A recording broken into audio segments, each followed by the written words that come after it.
ॐ भूर्भुवः स्वः तत्सवितुर्वरेण्यं भर्गो देवस्य धीमहि धियो यो नः प्रचोदयात्। ॐ शान्ति शान्ति शान्तिः. Namaskar my dear friends. This is video number 13 on Talks with Swami Vivekananda. This video starts with talk number 41. Swami Vivekananda's love and sympathy for the poor. Don't touchism. Who serves Jiva serves God indeed. Place the Mutt, Belur, year 1902. After returning from eastern Bengal, Swamiji stayed in the Mutt and lived a simple, childlike life. Every year, some Santhal laborers used to work in the Mutt. Swamiji would joke and make fun with them and loved to hear their tales of weal and woe. One day, several noted gentlemen of Calcutta came to visit Swamiji in the Mutt. That day, Swamiji had started such a warm talk with the Santhal that when he was informed of the arrival of those gentlemen, he said, I shall not be able to go now. I am happy with these men. Really, that day Swamiji did not leave the poor Santals to see those visitors.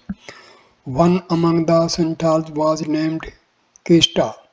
Swamiji loved Kesta very much. When Swamiji came to talk with them, Kesta used to say to Swamiji, "Oh my Swami, do not come to us when we are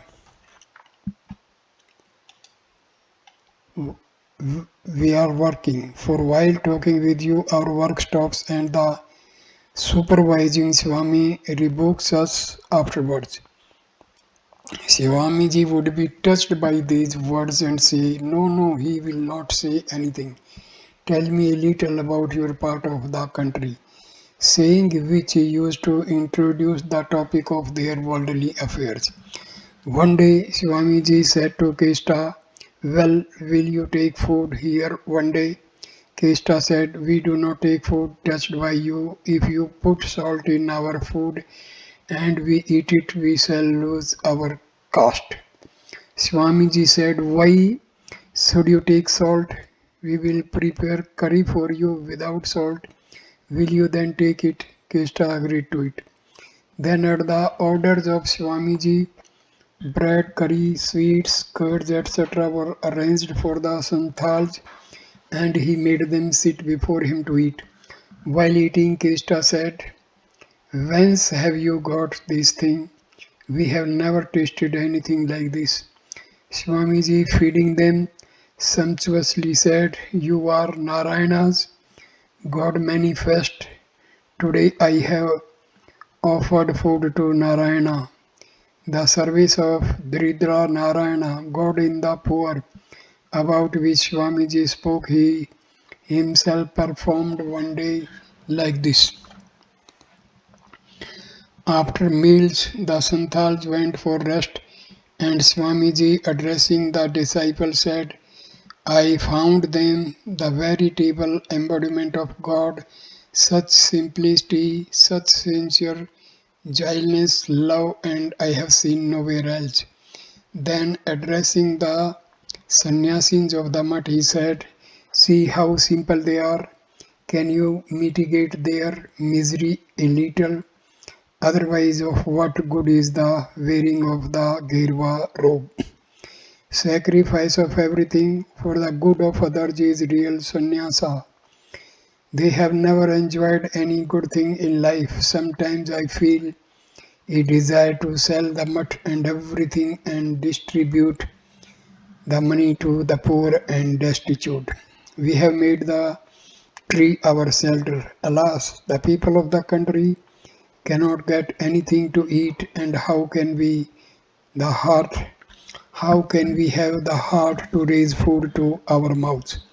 When I was in the Western countries, I prayed to the Divine Mother. People here are sleeping on a bed of flowers. They eat all kinds of delicacies, and what do they not enjoy? While people in our country are dying of starvation, Mother, will there be no way for them? One of the objects of my going to the West to preach religion was to see if I could find any means for feeding the people of this country. Seeing the poor people of our country starving for food, a desire comes to me to overthrow all ceremonial worship and learning and go round from village to village collecting money from the rich by convincing them through force of character and sadhana and to spend the whole life in serving the poor. Alas, nobody thinks of the poor of the country. They are the backbone of the country, who by their labor are producing food. These poor people, the sweepers and laborers, who if they stop work for one day will create a panic in the town, but there is none to sympathize with them, none to console them in their misery. Just see, for want of sympathy from the Hindus, thousands of parihas in Madras are turning Christians. Don't think this is simply due to the pinch of hunger. It is because they do not get any sympathy from us. We are day and night calling out to them, don't touch us, don't touch us. Is there any compassion or kindliness of heart in the country? Only a class of don't touchists kick such customs out. I sometimes feel the urge to break the barriers of don't touchism. Go at once and call out, come all who are poor, miserable, wretched, and downtrodden, and to bring them all together in the name of Sri Ramakrishna. Unless they rise, the mother won't awaken. We could not make any provision for food and clothes for these. What have we done then? Alas, they know nothing of worldliness, and therefore even after working day and night cannot provide themselves with food and clothes. Let us open their eyes. I see clear as daylight that there is the one Brahma in all, in them and me. One Shakti dwells in all. The only difference is of the manifestation. Unless the blood circulates over the whole body, has any country risen at any time? If one limb is paralyzed, then even with the other limbs whole, not much can be done with that body. Know this for certain. Disciple, sir, there is such a diversity of religions and ideas among the people of this country that is a difficult affair to bring harmony among them. Swamiji, in anger, if you think any work difficult, then do not come here. Through the grace of God, all paths become easy. Your work is to serve the poor and miserable without distinction of caste or color, and you have no need to think about the results. Your duty is to go on working, and then everything will follow of itself. My method of work is to construct and not to pull down. Read the history of the world and you will find that a great soul has stood as the central figure in a certain period of a country. Animated by his ideas, hundreds of people have done good to the world. You are all intelligent boys and are coming here for a long time. Say, what have you done? Could not you give one life for the service of others? Next life you may read Vedanta and other philosophies. Give this life for the service of others, then I shall know that your coming here has not been in vain. Saying these words, Swamiji sat silent, wrapped in deep thought. After some time he said, after so much austerity, I have understood this as the real truth. God is present in every jiva. There is no other God besides that. Who serves jiva serves God indeed.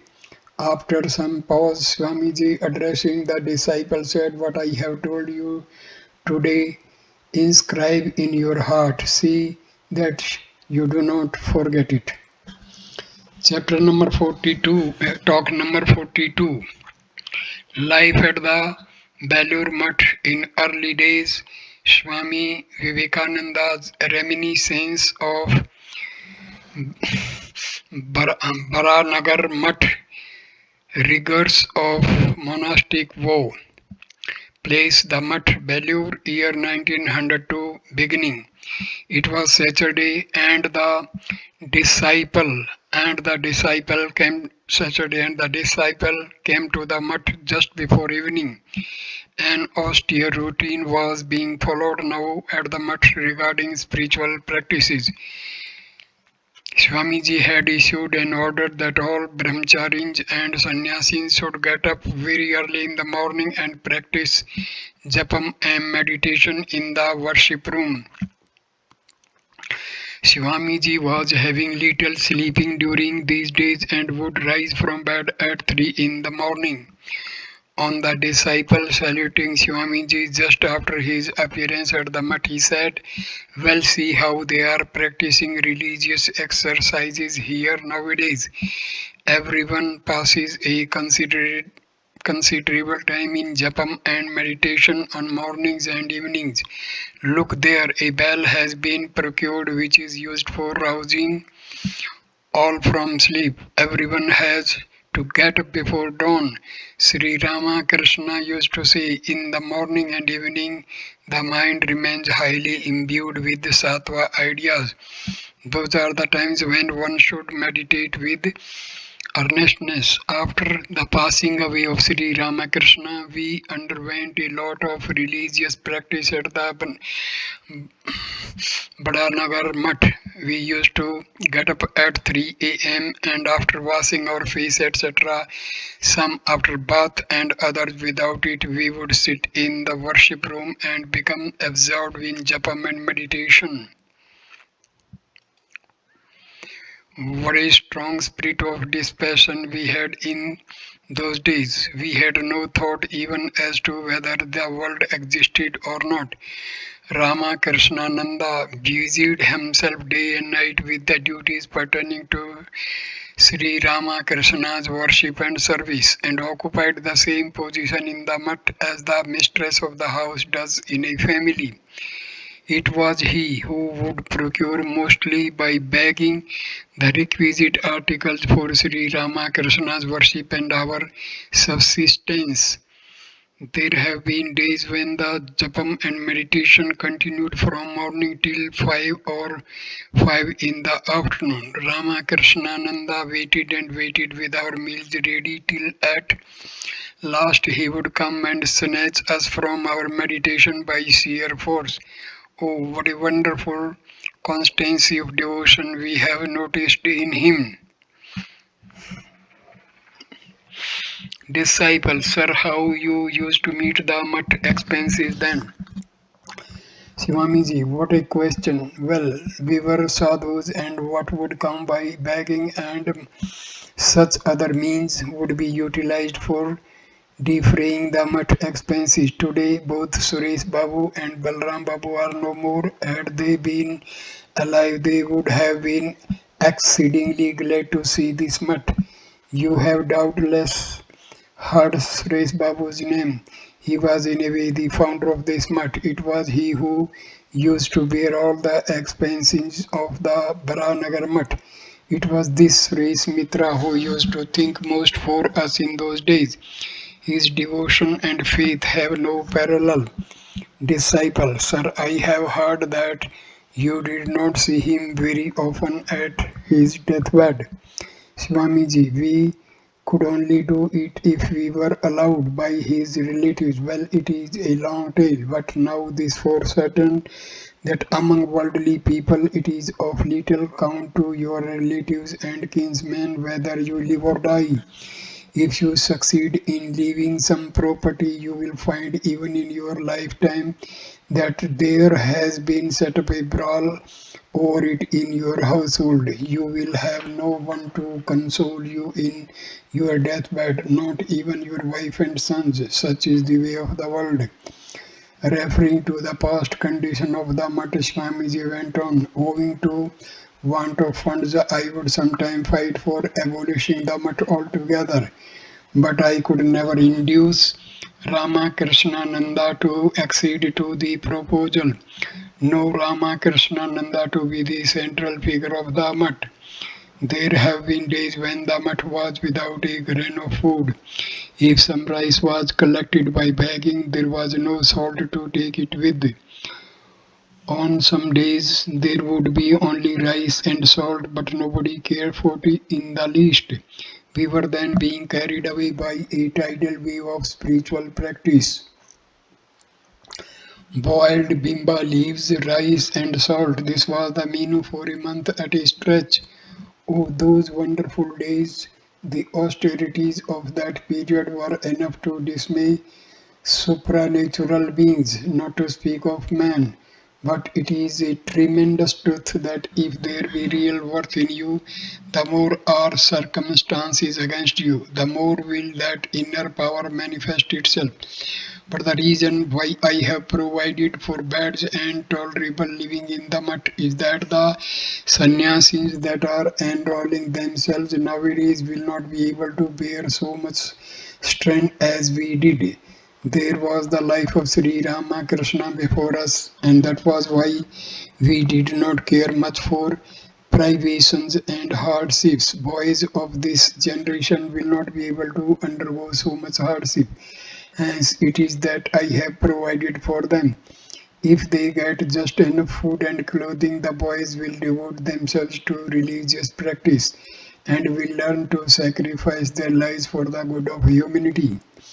Disciple, sir, outside people say a good deal against this sort of bedding and furniture. Swamiji, let them say, even in jest they will at least once think of this much, and they say it is easier to attain liberation through cherishing a hostile spirit. Sri Ramakrishna used to say, men should be counted as worms. Do you mean we have to conduct ourselves according to the chance opinion of others? Shah. Disciple, sir, you sometimes say all are Narayana, the poor and the needy are my Narayanas, and again you say men should be counted as worms. What do you really mean? Swamiji, well, there is not the least doubt that all are Narayanas, but all Narayanas do not criticize the furniture of the mutt. I shall go on working for the good of man without caring in the least for the criticisms of others. It is in this sense that the expression men are to be counted as worms has been used. He who has a dogged determination like that shall have everything. Only some may have it sooner and others a little later. That's all, but one is bound to reach the goal. It is because we had such a determination that we have attained the little that we have. Otherwise, what dire days of privation we have had to pass through. One day, for want of food, I fainted in the outer platform of a house on the roadside, and quite a shower of rain had passed over my head before I recovered my senses. Another day I had to do odd jobs in Calcutta for the whole day without food and had my meal on my return to the mutt at 10 or 11 in the night, and these were not solitary instances. Saying these words, Swamiji sat for a while pursuing some train of thought, then he resumed. Real monasticism is not easy to attain. There is no order of life so rigorous as this. If you stumble ever so little, you are hurled down a precipice and are smashed to pieces. One day I was traveling on foot from Agra to Vrindavan. There was not a farthing with me. I was about a couple of miles from Vrindavan when I found a man smoking on the roadside, and I was seized with a desire to smoke.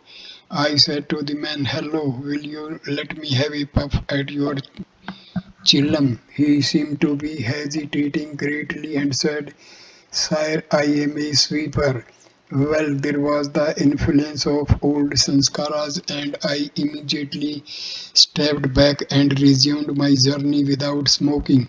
I had gone a short distance when the thought occurred to me that I was a sannyasi who had renounced caste, family, prestige, and everything, and still I drew back as soon as the man gave himself out as a sweeper and could not smoke at the chillum touched by him. The thought made me restless at heart.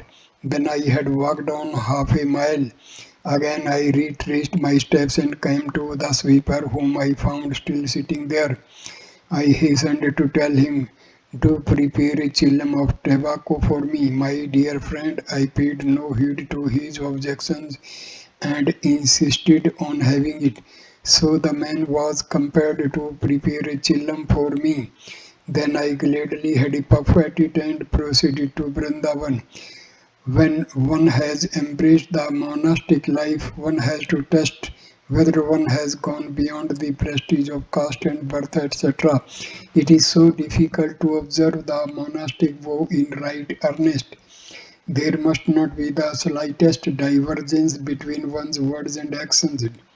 Disciple, sirs, you sometimes hold before us the householder's ideals and sometimes the ideal of sannyasi. Which one are we to adopt, Swamiji? Well, go on listening to all. Then stick to that one which appeals to you. Grip it hard like a bulldog. Swamiji came downstairs accompanied by the disciple while speaking these words and began to pace to and fro, uttering now and then the name of Shiva or humming a song on the Divine Mother, such as "Who knows how diversely thou playest, O Mother, thou flowing stream of nectar," and so on. Talk number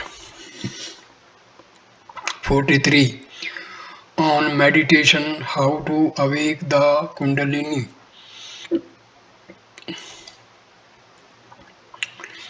How to have concentration. Directions about spiritual practice. Place the Mutt, Bangalore, year 1902. The disciple passed the preceding night in Swamiji's room. At 4 a.m., Swamiji roused him and said, "Go and knock up the sadhus and brahmacharis from sleep with a bell." In pursuance of the order, the disciple rang the bell near the sadhus who slept. The monastic inmates hastened to go to the worship room for meditation. According to Swamiji's instructions, the disciple rang the bell lustily near Swami Brahmananda's bed, which made the latter exclaim, "Good heavens, the Bengal has made it too hot for us to stay in the mud." On the disciples communicating this to Swamiji, he burst out into a hearty laugh, saying, "Well done." Then Swamiji too washed his face and entered the chapel accompanied by the disciple. The sannyasis, Swami Brahmananda and others had been already seated for meditation. A separate seat was kept for Swamiji, on which he sat facing the east and pointing to a seat in front to the disciple, said, "Go and meditate sitting there." Shortly after taking his seat, Swamiji became perfectly calm and motionless like a statue, and his breathing became very slow. Everyone else kept his seat. After about an hour and a half, Swamiji rose from meditation with the words "Shiva, Shiva."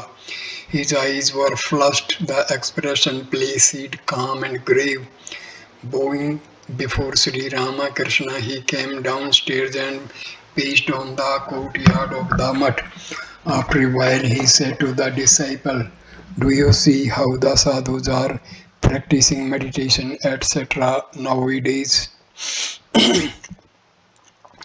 When the meditation is deep, one sees many wonderful things. While meditating at the Brahnagar Mutt, one day I saw the Navs Ida and Pingla. One can see them with a little effort. Then, when one has a vision of the Susumna, one can see anything one likes. If a man has unflinching devotion to the Guru, spiritual practices, meditation and japam, etc., come quite naturally. One need not struggle for them. The Guru is Brahma, the Guru is Vishnu, and the Guru is Shiva himself. Then the disciple prepared tobacco for Swamiji, and when he returned with it, Swamiji spoke as he puffed at it. Within Within there is the line, the eternally pure, illumined and ever-free Atma, and directly one realizes him through meditation and concentration. This world of Maya vanishes. He is equally present in all, and the more one practices, the quicker does the Kundalini, the coiled up power, awaken in him. When this power reaches the head, one's vision is unobstructed. One realizes the Atma. Disciple. Sir, I have only read of these things in the scriptures, but nothing has been realized as yet. Swamiji, Kalinatmani Vindati. It is bound to come in time, but some attain this early and others are a little late. One must stick to it, determined never to let it go. This is true manliness. You must keep the mind fixed on one object like an unbroken stream of oil. The ordinary man's mind is scattered on different objects, and at the time of meditation too, the mind is at first apt to wander. But let any desire, whatever arise in the mind, you must sit calmly and watch what sort of ideas are coming. By continuing to watch in that way, the mind becomes calm and there are no more thought waves in it. These waves represent the thought activity of the mind. These things that you have previously thought too deeply have transformed themselves into a subconscious current, and therefore these come up in the mind in meditation. The rise of these waves or thoughts during meditation is an evidence that your mind is tending towards concentration. Sometimes the mind is concentrated on a set of ideas. This is called meditation with vikalpas or oscillation. But when the mind becomes almost free from all activities, it melts in the inner self, which is the essence of infinite knowledge, one and itself its own sport. This is what is called Nirvikalpa Samadhi, free from all activities. In Sri Ramakrishna, we have again and again noticed both these forms of Samadhi. He had not to struggle to get these states. They came to him spontaneously, then and there. It was a wonderful phenomenon. It was by seeing him that we could rightly understand these things. Meditate every day alone, everything will open up of itself. Now the Divine Mother, the embodiment of illumination, is sleeping within. Hence, you do not understand this. She is the Kundalini. When before meditating, you proceed to purify the nerves, you must mentally strike hard on the Kundalini in the Muladhara, sacral plexus, and repeat, "Arise, Mother, arise." One must practice these slowly during meditation. Suppress the emotional side altogether. This is a great source of danger. Those that are very emotional have no doubt their kundalini rushing quickly upwards, but it is as quick to come down as to go up. And when it does come down, it leaves the devotee in a state of utter ruin. It is for this reason that kirtans and other auxiliaries to emotional development have a great drawback. It is true that by dancing and jumping, etc., through a momentary impulse, that power is made to course upwards, but it is never enduring. On the contrary, when it traces back its course, it rouses violent lust in the individual. Listening to my lectures in America, through temporary excitement, many among the audience used to get into an ecstatic state, and some would even become motionless like statues. But on inquiry, I afterward found that many of them had an excess of the carnal instinct immediately after that state. But these happens but this happens simply owing to a lack of steady practice in meditation and concentration. Disciples, sir, in no scripture have I ever read these secrets of spiritual practice. Today I have heard quite new thing. Swamiji, do you think the scriptures contain all the secrets of spiritual practice? These are being handed down secretly through a succession of gurus and disciples. Practice meditation and concentration with the utmost care. Place fragrant flowers in front and burn incense. At the outset, take such external help as will make the mind pure. As you repeat the name of your Guru and each term say, peace be to all creatures and the universe. First send impulses of these good wishes to the north, south, east, west, above, below, in all directions, and then sit down to meditate. One has to do like this during the early stages. Then sitting still, you may face in any direction. Meditate in the way I have taught you while initiating. Don't leave out a single day. If you have too much pressing work, go through these spiritual exercises for at least a quarter of an hour. Can you reach the goal without a steadfast devotion, my son? Now Swamiji went upstairs, and as he did so, he said, you people will have your spiritual insight opened without much trouble.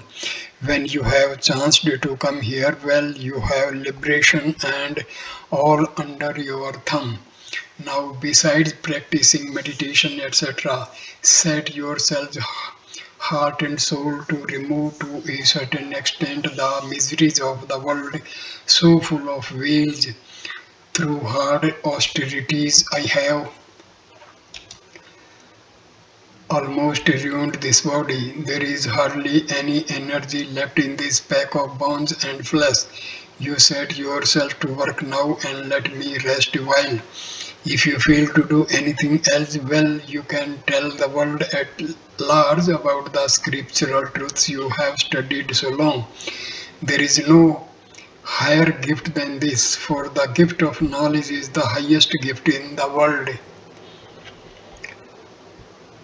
Talk number 44 about the disciples of Sri Ramakrishna, place the Mutt, Belur, year 1902. Swamiji was now staying at the Mutt.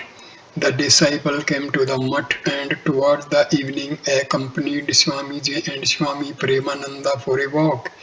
Finding Swamiji absorbed in thought, the disciple entered into a conversation with Swami Premananda on what Sri Ramakrishna used to say Swamiji's greatness. After walking some distance, Swamiji turned to go back to the Mutt. Seeing Swami Premananda and the disciple nearby, he said, well, what were you talking? The disciple said, we were talking about Sri Ramakrishna and his words. Swamiji only heard the reply but again lapsed into thought and walking by the road returned to the Mutt. He sat on the camp cot placed under the mango tree and resting there some time. washed his face, and while pacing the upper veranda, spoke to the disciple thus: Why do you not set about propagating Vedanta in your part of the country? There, Tantrikism prevails to a fearful extent, rouse and agitate the country with the lion roar of Advaitvada. Then I shall know you to be a Vedantist. First open a tool there and teach the Upanishads and the Brahmasutras. Teach the boys the system of Brahmacharya. I have heard that in your country there is much logic chopping of the Nyaya school. What is there in it? Only Vyapsi, pervasiveness and anumana, inference on these subjects the Nyayika Pandits discuss for months. What does it help towards the knowledge of the Atma? Either in your village or Nag Mahasays open a Chatuspati indigenous school in which the scriptures will be studied and also the life and teachings of Sri Ramakrishna. In this way, you advance your good as well as the good of the people, and your fame will endure. Disciple, sir, I cherish no desire for name or fame, only sometimes I feel a desire to do as you are saying, but by marriage I have got to so entangled in the world that I fear my desire will always remain in the mind only. Swamiji, what if you have married? As you are maintaining your parents and brothers with food and clothing, so do your wife likewise, and by giving her religious instruction, draw her to your path. Think her to be a partner and helper in the living of your religious life. At other times, look upon her with an even eye with others, thinking thus all the unsteadiness of the mind will die out. What fear! The disciple felt assured by these words. After meals, Swamiji sat on his own bed, and the disciple got an opportunity of doing some personal service to him. Swamiji began to speak to the disciple, enjoining him to be reverential to the mutt members. These children of Sri Ramakrishna, whom you see, are wonderful Tyagis, selfless souls, and by service to them you will attain to the purification of mind and be blessed with the vision of the Atma. You remember the words of the Gita. By interrogation and service to the great souls, therefore you must serve them, by which you will attain your goal, and you know how much they love you. Disciple, but I find it very difficult to understand them. Each one seems to be of a different type. Swamiji. Sri Ramakrishna was a wonderful gardener. Therefore, he has made a bucket of different flowers and formed his order. All different types and ideas have come into it, and many more will come. Sri Ramakrishna used to say, whoever has prayed to God sincerely for one day must come here. Know each of those who are here to be of great spiritual power, because they remain shriveled before me. Do not think them to be ordinary souls. When they will go out, they will be the cause of the awakenment of spirituality in people. Know them to be part of the spiritual body of Sri Ramakrishna, who was the embodiment of infinite religious ideas. I look upon them with that eye. See, for instance, Brahmananda, who is here. Even I have not the spirituality which he has. Sri Ramakrishna looked upon him as his spiritual son, and he lived and walked, ate and slept with him. He is the ornament of our mutt, our king. Similarly, Premananda, Turyananda, Trigunatita, Akhandananda, Shardananda, Ramakrishnananda, Subodhananda, and others. You may go round the world, but it is doubtful if you will find men of such spirituality and faith in God like them. They are each a center of religious power, and in time that power will manifest. The disciple listened in